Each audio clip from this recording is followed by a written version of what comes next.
Okay, another news roundup coming up to you. Why the universe's biggest eaters are finally full. Black holes. If you've been following news from NASA's Chandra X-ray Observatory lately, and there's a link right here to the page, you might have caught a headline that sounds a bit like a cosmic diet plan. Scientists have finally pinned down why supermassive black holes, SMBHs, aren't growing nearly as fast as they used to. As someone who spends a lot of time looking up, I've always found the concept of a cosmic noon poetic. About 10 billion years ago, the universe was in its absolute prime. Stars were forming at breakneck speeds. Black holes were gorging themselves on gas, growing into the monsters we see today. But since then, it's been a slow slide into what researchers call a glacial pace of growth.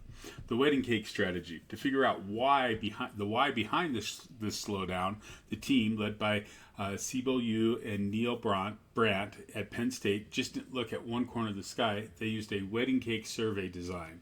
The base, wide but shallow data from E Rosetta and XMM Newton to catch the big picture.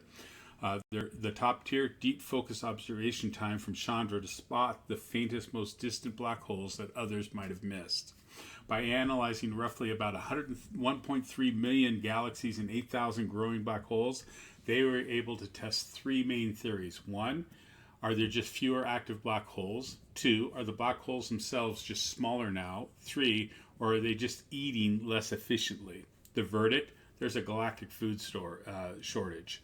The data points to option 3. It turns out black holes are simply consuming material less rapidly than they did in the distant past. Think of it this way. During cosmic noon, the universe was a buffet of cold gas. Today, that supply has dwindled. As the gas falls toward a black hole, it heats up and glows in X-rays. Because Chandra and its peers see a massive decline in those X-ray signatures over billions of years, we know the feast is basically over. Why does it matter?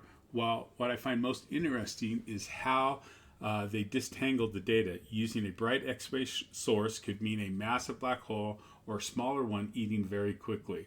By pulling in optical and infrared data to estimate the actual masses of these black holes, the team confirmed that even the big ones are just picking at their food these days. It's a reminder that the universe we see today is much quieter than the one that existed 10 billion years ago. We're living in a far more mature, perhaps more settled cosmos, if you can call it that. You can check out the details to their paper here at the Astrophysical Journal or up top at the link at Chandra. Thanks for joining me. Hope you found this fascinating. Kind of explains why perhaps the supermassive black hole at the center of the Milky Way isn't feeding as rapidly also. Anyway, thanks for joining me. We'll catch you next time.